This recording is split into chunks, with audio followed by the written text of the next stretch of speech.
My son told me to pay his wife's $500,000 debt or kicked me out of my own house. So I disappeared overnight. I was folding towels on the couch when Josh walked in like he owned the place. Not just walking in, but announcing himself with that heavy pause he uses when he thinks he is about to say something important, something final. Bella followed him, arms crossed, lips already curled in that tight smile she wears when she thinks she has the upper hand. I remember thinking just for a second that they looked like strangers standing in my living room, people who had memorized my house but forgotten me. Josh did not sit. He stayed standing, looming like a man who did not intend to stay long. He said, "Mom, listen carefully. $500,000. You help Bella clear her debt, or you need to move out. Stop making this harder than it has to be." He said it calmly, like he was asking me to pass the salt. Bella let out a short laugh and said, "Why are you even holding on to this house? You are not going to live forever. Stop being selfish." I felt the word selfish land harder than the number he had just thrown at me. Josh shook his head and added, "Do not play the victim. You live here because we tolerate it. Do not forget that." The word tolerate rang in my ears. I had given birth to that voice. I had rocked it through fevers, fed it with overtime pay, and now it stood in front of me, telling me my presence was something endured. I stared at the folded towels in my lap, neat, quiet, obedient, everything I had been for most of my life. The shock was not the money, it was how easily my own son said, "Move out," as if throwing away a bag of trash. I looked at the doorframe, the one my late husband once measured for a family photo, and thought, this is my house, and yet I am being given an ultimatum inside it. Josh kept talking, explaining numbers and timelines, but I stopped hearing him. My mind caught on one sentence and would not let go. Move out. Not we need help, not can we talk, just move out. Bella sat down then, crossing her legs, already comfortable with the idea of me leaving. She said, "We are not asking for much. You should be grateful we are even letting you stay this long." I remember thinking how strange it was that gratitude had become a weapon. I wanted to say something sharp, something that would cut back, but my throat closed. I had learned long ago that silence was safer when people had already decided who you were. My son looked at me like I was a problem he was tired of managing. That was when it hit me that this was not about debt. It was about control. About 200 words into this moment, I realized I was not just telling my story for myself anymore. I was telling it for anyone who has ever been spoken to like this in a place that once felt like home. If you feel justice deserves celebration, smash that hype button. Let us keep stories like this alive, echoing far, far away. Your support helps us bring understanding and love to those who deserve it. Thank you so much. Keep listening. Josh finally stopped and asked, "So, what do you say?" His eyes were impatient, already annoyed that I had not answered quickly enough.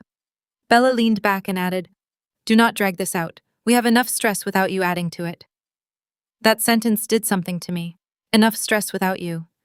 As if my existence was an inconvenience layered on top of their real lives. I thought about all the years I had swallowed my opinions to keep peace. All the times I had been careful not to offend, not to interfere, not to ask for too much. And still here I was being told I was too much. I nodded slowly, not because I agreed, but because I needed them to believe I was small. Josh took my nod as surrender. He sighed in relief and said, "Good. We will figure out the paperwork tomorrow." Tomorrow?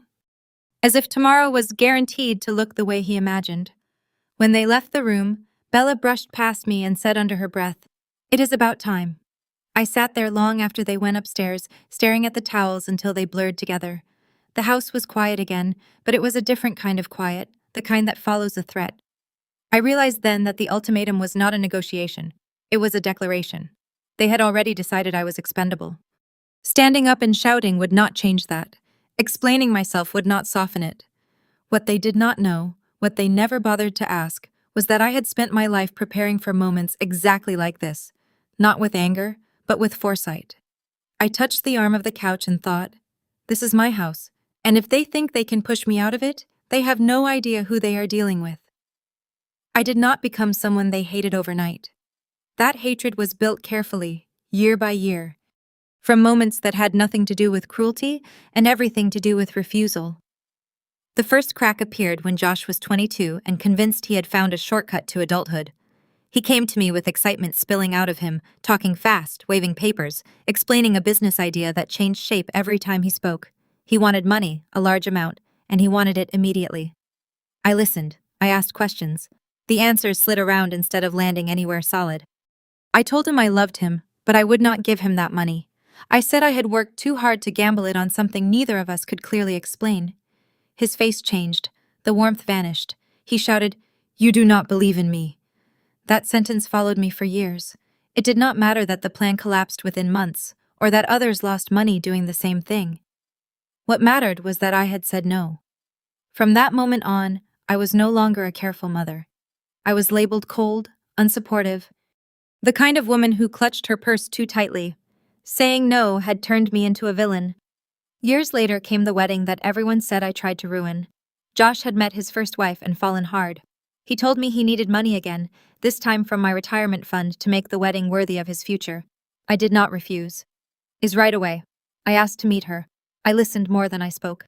Something felt wrong. Not dramatic, just quietly off. I did what I had always done.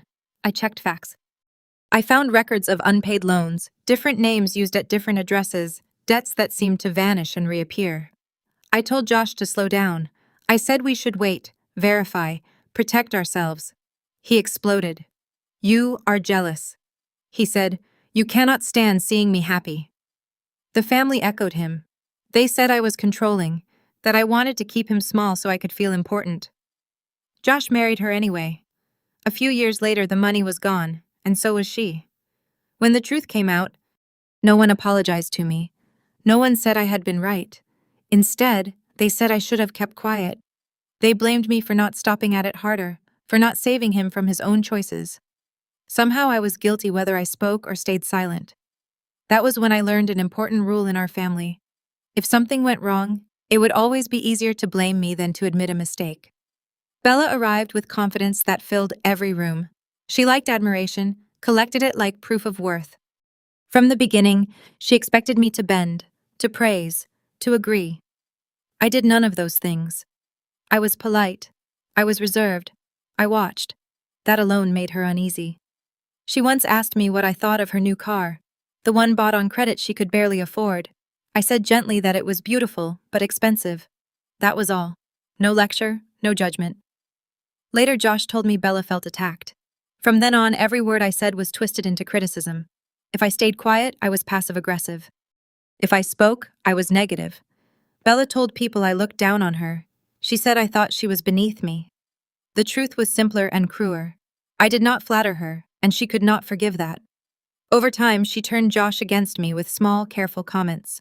"Your mother does not like me. She thinks she is better than us." He wanted peace in his marriage, so he chose the version of reality that made that easier. The house became the final battleground. Years ago, Josh asked if he could put his name on the deed. He said it would help with taxes, that it was only a formality. I asked my lawyer. I learned what that formality could cost me. I said no. Josh smiled in front of me and raged behind my back. He told relatives I did not trust him, that I was selfish, that I feared he would take what was mine. No one asked why a son needed to be on his mother's deed while she was still alive and healthy. No one questioned why love had to be proven through paperwork. They accepted his version because it was easier. It painted me as a woman clinging to control instead of a woman protecting herself. From that point on, every boundary I set became evidence of my supposed cruelty. Looking back, I see how neatly it all fits together. I was hated because I would not serve as an endless source of money, approval, or silence. I did not disappear when it was convenient. I did not sacrifice myself fast enough or loudly enough. In a family that measured love by how much you gave up, I was dangerous because I kept parts of myself intact. Josh and Bella did not resent me for doing something wrong. They resented me because I could not be easily moved, easily guilted, easily used. And when people decide they want what you have, they must first convince themselves that you do not deserve it. By the time they demanded the house and the money, they had already rehearsed their justifications for years. I was not a mother anymore. I was an obstacle, and obstacles in their minds exist to be removed. The dinner was not planned for warmth. Bella invited two people she knew would make me careful with my words, her cousin Marlene and a neighbor named Rick, who laughed too loudly and agreed with whoever spoke last. The table was set neatly, almost ceremonially, as if this were an occasion worth remembering. I noticed the papers placed beside Josh's plate, aligned, waiting, Bella poured wine for everyone except me and said with a smile that did not reach her eyes, "Let us eat first, then we will talk like adults." I understood then that this was not a family meal. It was a hearing. As plates clinked and forks moved, Bella began softly. "Joanne, you know when someone lives under a roof, they have responsibilities." She glanced at Marlene, who nodded. Bella continued. "You cannot just take and take because you are old." The word old hung there naked and intentional. I opened my mouth, then closed it. Josh cleared his throat and said, "Mom, please do not embarrass me. Sign the papers. Do you want to tear this family apart?" He slammed his hand on the table hard enough to rattle the glasses. Rick whistled under his breath like he was watching a show. Bella leaned forward, eyes bright, and said, "If you really loved your son, you would pay the debt. If you refuse, you are not a victim. You are a mother who enjoys destroying happiness." I felt heat rush to my face, not from shame, but from the cruelty of being reduced to a transaction. I remembered Josh at 7 asking me if monsters were real, and here he was, repeating words that cut more cleanly than anything I had ever heard. They spoke about me as if I were not there, listing my supposed faults, how I always held back, how I never trusted anyone, how I had made Josh's life harder by not sacrificing enough. The hypocrisy was sharp. For years, Josh had asked me to give and give for the sake of family, to be patient, to be quiet, to understand. Now that I asked for something simple, respect, they called it selfishness. I realized with a cold clarity that they were not angry at me for refusing to help. They were angry because my refusal exposed how dependent they were on taking. Around the 200th word of their accusations, I felt a strange steadiness settle in my chest. If you feel justice deserves celebration, smash that hype button. Let us keep stories like this alive, echoing far, far away. Your support helps us bring understanding and love to those who deserve it. Thank you so much. Keep listening. Bella slid the papers toward me. "Just sign. Stop acting like this is dramatic." Josh stared at me with that look he used when he was tired of waiting for obedience. "Mom, do not make me choose," he said, even though he already had. The room felt smaller, not because of the people, but because of the certainty with which they believed they were right. Marlene said gently, "Sometimes elders have to step aside for the next generation." That was when it clicked. I was not a mother to them anymore. I was an asset that had overstayed its usefulness. I thought of all the times Josh had told me, "We are family," whenever he needed something, and how quickly that word vanished when I needed dignity. My heart did not break. Then, it hardened. I looked at Josh and saw a calculation where affection used to be. I saw a man measuring the value of his own mother against a balance sheet. That was the moment I understood silence could be sharper than any argument. I did not cry. I did not plead. I nodded once, slowly, carefully, as if agreeing with the doctor's diagnosis. Josh exhaled, relieved, and said, "Good. I knew you would come around." Bella smiled like a verdict had been reached. They mistook my nod for surrender, for weakness, for the final collapse of an old woman who had been cornered. They did not see what that nod truly was. It was the sound of a door closing inside me, a quiet decision forming with perfect clarity. I folded my napkin, placed it on the table, and said nothing more. In that silence, they celebrated too early, unaware that the trial they had staged would be the last moment they ever controlled the outcome. The morning after that dinner, Josh did not knock. He walked into the kitchen like the night before had settled everything. Bella followed him, carrying a folder pressed flat against her chest, her posture straight, her face calm in the way people look when they believe the fight is already won. I was pouring coffee when Josh set the folder down on the table with a soft thud and said, "Let us get this done quickly, I have meetings."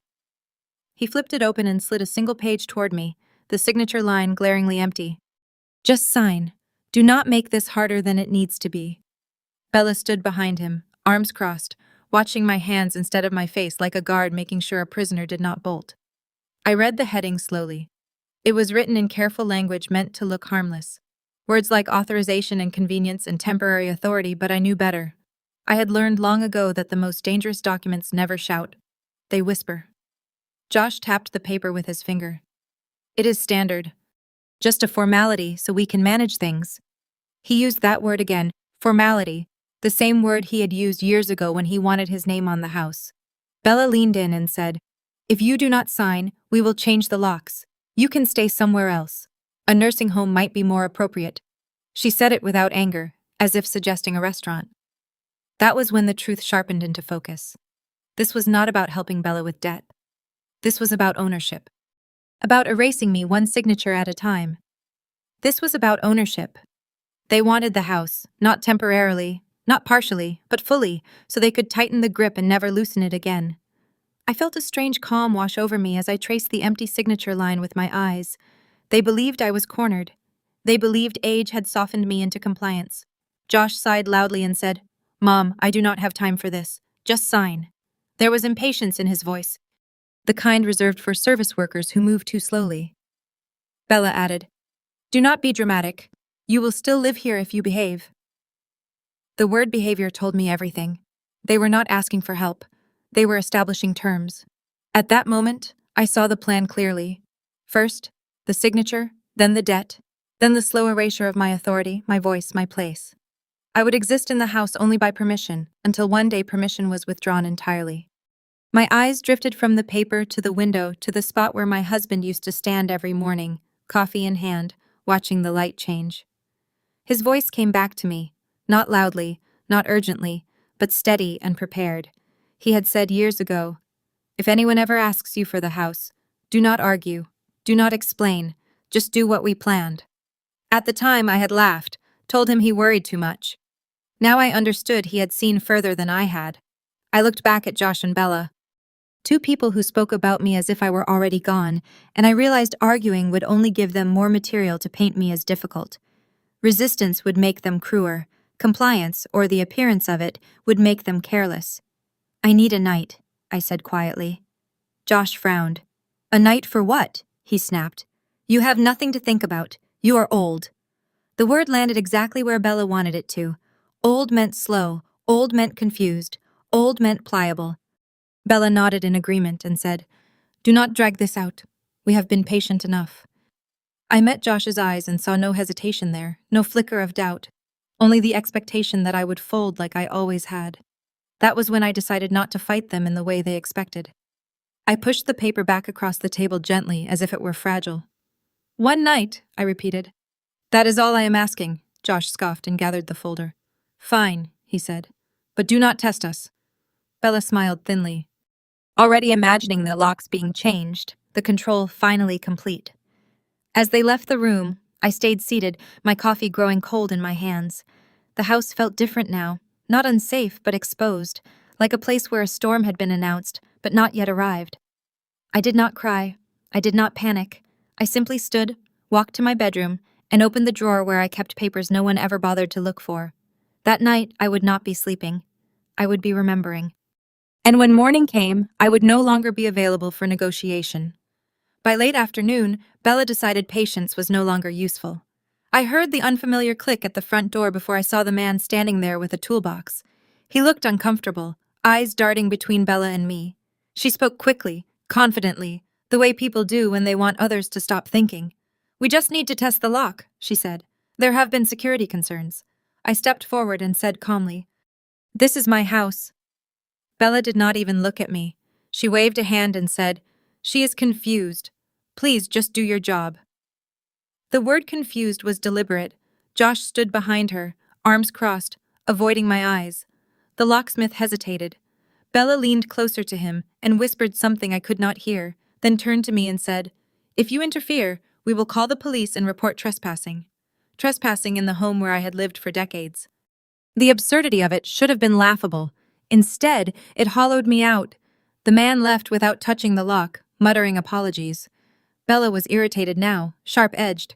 She marched past me into the bedroom without asking, pulling drawers open, tossing clothes aside. "We need space," she said. "You have too much junk." I followed her slowly, each step heavier than the last. She grabbed a box from the closet. The one where I kept my husband's letters, the watch he wore every day. The folded flag from his funeral. She lifted it like it weighed nothing and dropped it into a plastic bin with a loud crack. Something inside me broke then, not loudly, not dramatically, but completely.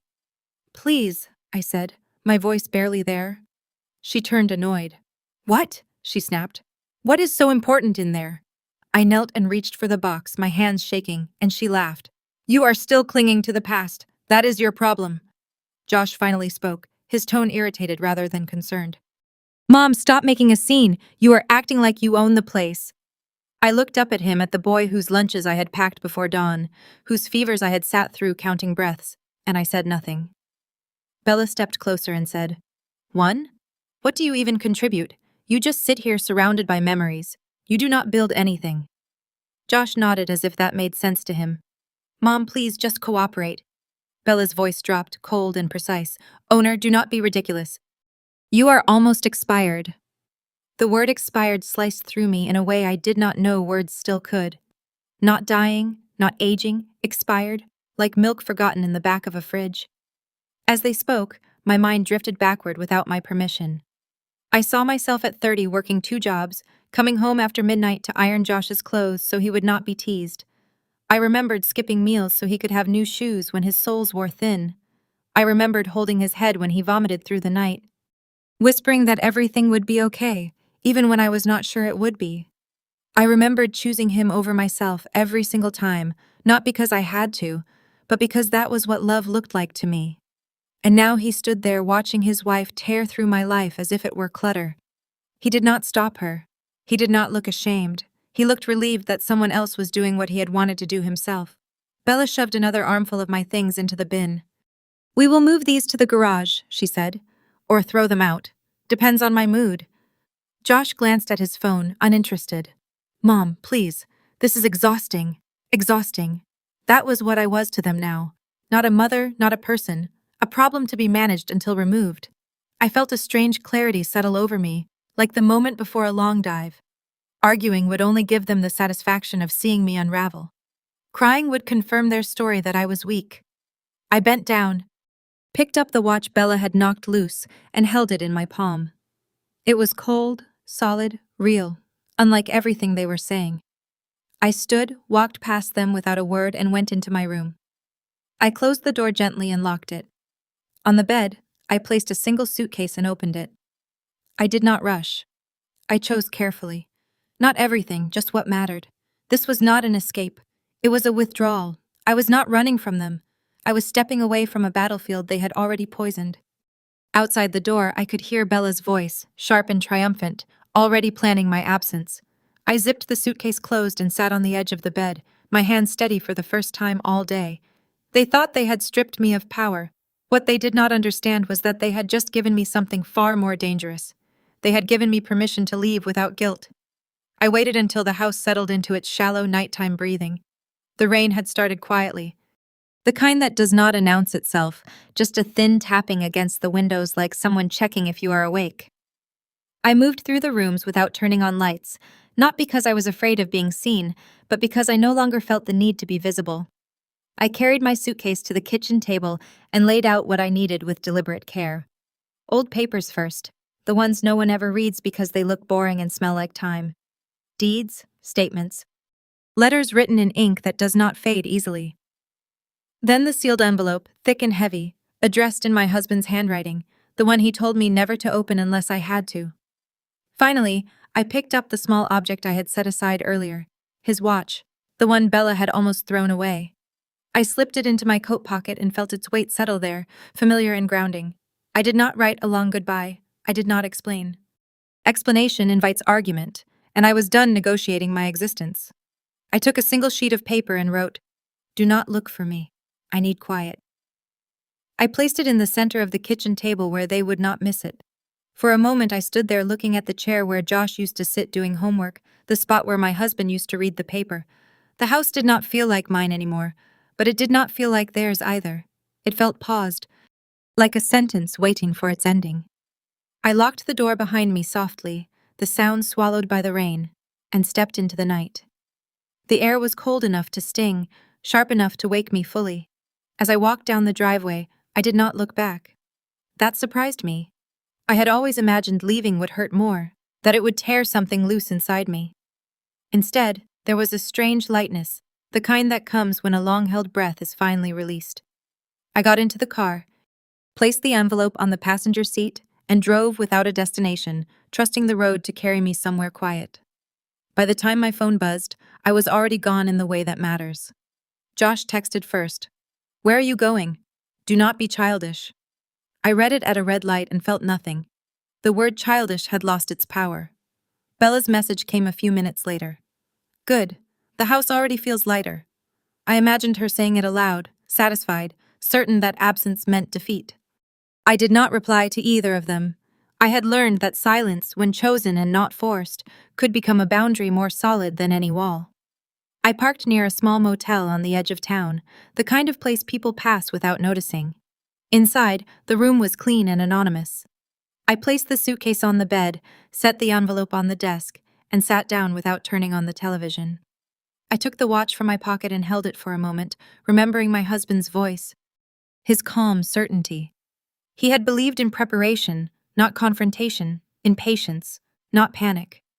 That night, I finally understood why I did not disappear because I was scared. I disappeared because I needed distance to let their assumptions do the work for me. They believed I was running. They believed age had finally overwhelmed me. They would grow careless, confident, loud. People always do when they think they have won. I lay down fully dressed and stared at the ceiling, listening to the rain fade. Somewhere behind me, my phone buzzed again and then went quiet. I did not check it. I closed my eyes not to sleep, but to think. I was not erasing myself. I was stepping out of the frame so the truth could come into focus. I was not gone. I was simply no longer where they could reach me. And in that absence, they would sign their own sentence without ever realizing I had handed them the pen. I did not go to the lawyer in anger. I went in silence, carrying facts instead of emotions. The man my husband had trusted all those years ago still worked in the same modest office, his hair grayer, his eyes sharper. When he saw me, he did not ask why I was there. He only said, "You waited until it mattered." I handed him the envelope my husband had sealed years before and said they tried to take the house. He nodded once as if this outcome had always been a possibility. We opened the trust together, page by page. And for the first time since I left, I felt something close to relief. Not because of revenge, but because everything was exactly where it was supposed to be. The trust was clear and precise. My husband had never believed in ambiguity. It stated that the house was protected under a living trust, designed to safeguard me from financial coercion. If anyone attempted to force me out, threaten eviction, change locks, or pressure me into signing away authority, ownership would automatically transfer to a designated charitable foundation supporting elderly women who had experienced financial abuse. No court hearing, no appeal. The moment coercion was documented, the transfer was triggered. I slid my phone across the desk, showing the lawyer the messages Josh had sent. The voicemail where Bella mentioned changing locks, the locksmith invoice she had foolishly emailed herself. The lawyer listened quietly, then smiled, not warmly, but with professional satisfaction. They did everything required to activate the clause, he said, without knowing it. Then he showed me the second provision, the one my husband had added later. It was labeled a moral condition written in plain language. If any beneficiary attempted to pressure, deceive, or intimidate me into signing documents related to the property, that person would forfeit all ancillary benefits tied to the trust. Not just the house, everything, the garage access, the vintage car my husband had kept running for decades. Even the small contingency fund set aside for Josh's emergencies, all of it vanished the moment coercion occurred. I closed my eyes briefly, thinking of Josh tapping the paper, telling me to hurry, telling me I was old. My husband knew. He had seen how easily entitlement grows teeth. The lawyer sent the notices that afternoon. I did not watch him do it. I did not need to. By evening, my phone buzzed with a number I recognized, but did not answer. Then another. Then a voicemail. Josh's voice was unsteady, stripped of authority. "Mom, there has to be a mistake. This cannot be right." A text followed seconds later. Frantic. "The house is not ours. Call me now." Bella's reaction came louder, angrier through a string of messages that blurred together. "You tricked us. This is fraud. You planned this." I read them calmly, sitting in a chair by the motel window, the rain finally gone. They mistook preparation for deception. They mistook silence for ignorance. That was their final error. By morning, the formal letter arrived at the house. I knew because Josh called again, his voice breaking this time. "They say the property belongs to a foundation now. They say we have no claim. How is that possible?" I imagined him standing in the living room, papers shaking in his hands, the same room where he had told me to move out. Bella must have been screaming. I could hear it in the background, her voice sharp with panic. "She set us up," she shouted. "She pretended to be weak." The truth was simpler. I had never pretended. They had projected weakness onto me because it made their actions easier to justify. The Foundation's representative contacted them next, polite and firm, outlining the transition process. They were given timelines, instructions, and boundaries. Everything was legal. Everything was documented. Josh lost more than the house that day.